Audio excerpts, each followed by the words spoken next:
Okay, I was doing this solution for quiz 3, and I have done quite a bit, but I have to record this again.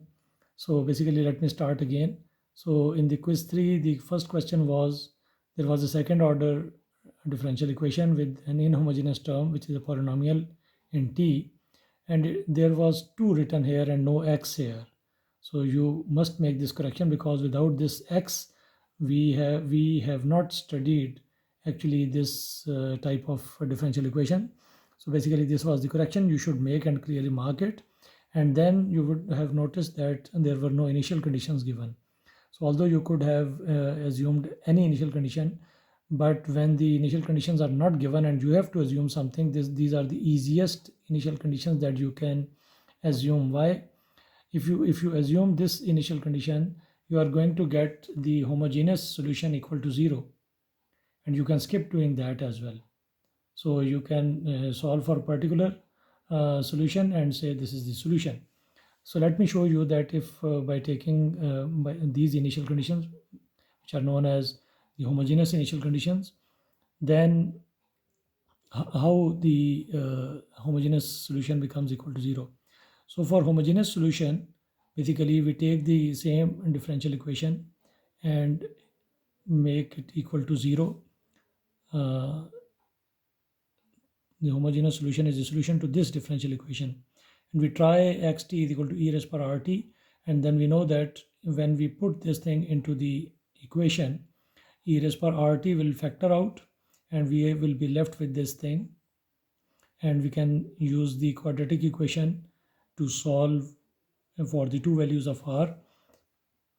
And we saw that the two values of r are complex conjugate values. So when r is of such a are complex values, mu plus minus lambda I, so they are complex conjugates, then the homogeneous solution is of this type: e raised power mu t c1 cos of lambda t plus c2 sine of lambda t. And here we have found the values of mu, which is minus 5 by 8, and lambda, which is square root of 7 by 8. So we have put that. So this is the homogeneous solution, and the values of C1 and C2 can be found through the initial conditions.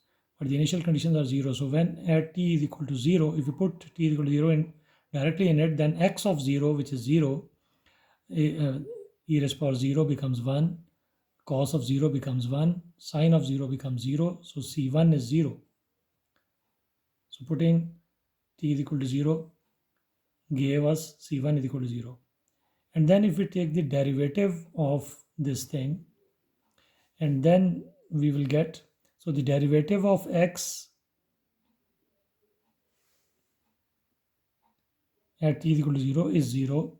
So we get 0 is equal to, and in taking derivative for a function of t multiplied by a function of t, we can use the uv formula. So if we take the derivative of this thing first and keep this as is, we are going to get and take the derivative and then put t is equal to 0 as well. So we get minus 5 by 8, and then this term will become 1 when t is equal to 0 is put. So minus 5 by 8, and if we put t is equal to 0 in this term, which is taken as is, then sine of 0 is 0, cos of 0 is 1, so we get c1 here. Now if we take the derivative of this term and keep this term as is, e raised power 0 is going to be 1, and the derivative of this thing is sine of 0 will be, this term will cancel out, and the derivative of this thing is cosine of 0 is 1, and this factor will come out as well. So square root by 8 c2, because c1 is 0, so therefore c2 is also 0. So therefore the homogeneous solution is 0. So the next time I miss some initial conditions, just assume these initial condition and say homogeneous solution is 0. So it will save you a lot of time. However, if someone has taken some other initial conditions, this is the way to solve. And at the end, you are going to get the values of C1 and C2, and then you can write the homogeneous solution. Now coming to the particular solution, what we will do is the particular solution for this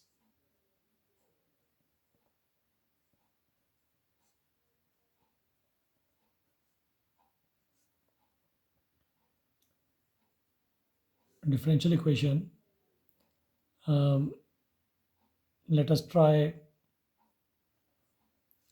the solution xt xpt actually equal to a polynomial of the same form of the inhomogeneous term, however with all the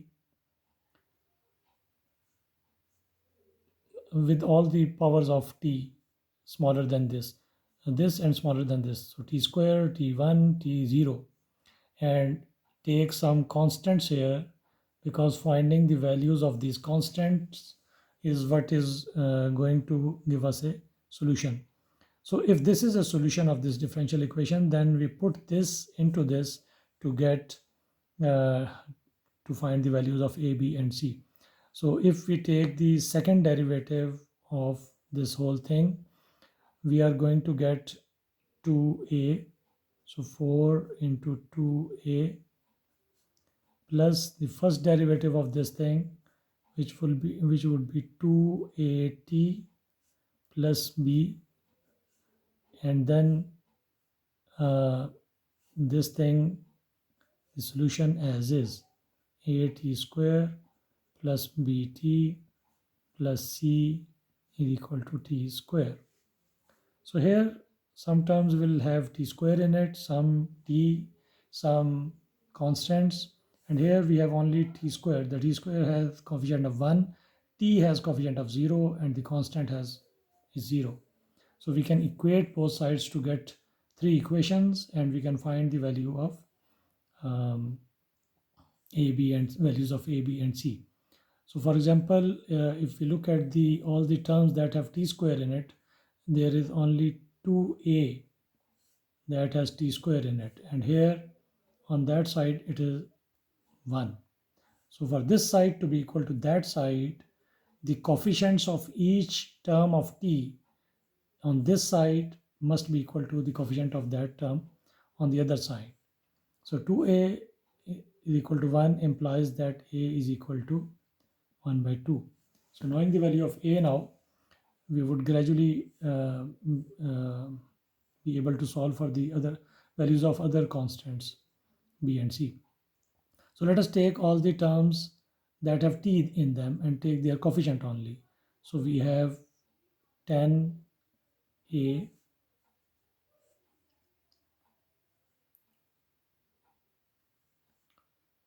plus 2b, and here the coefficient of t is 0. So we know this is 10 by 2 plus 2b. So what do we get here? B is equal to minus 5 by 2, or say minus 2.5. And the constants are 8a plus 5b plus 2c. They are equal to 0. So c is equal to minus 8a minus 5b over 2. So we get minus 4 plus 5 2s are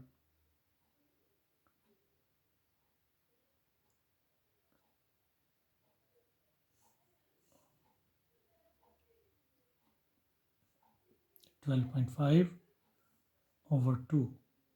So we get something like, I hope I'm doing it correctly.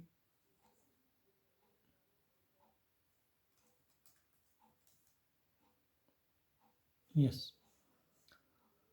So we get plus 8.5 by 2, and 8.5 by 2 is 4.25. So therefore, the particular solution is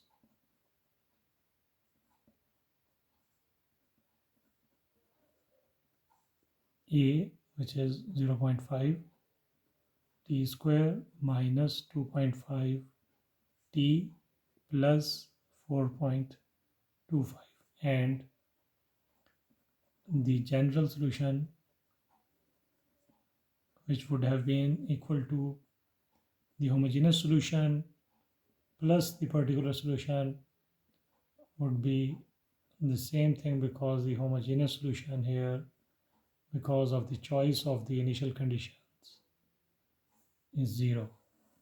So this is the solution to part 1. And let me make another video for the question 2.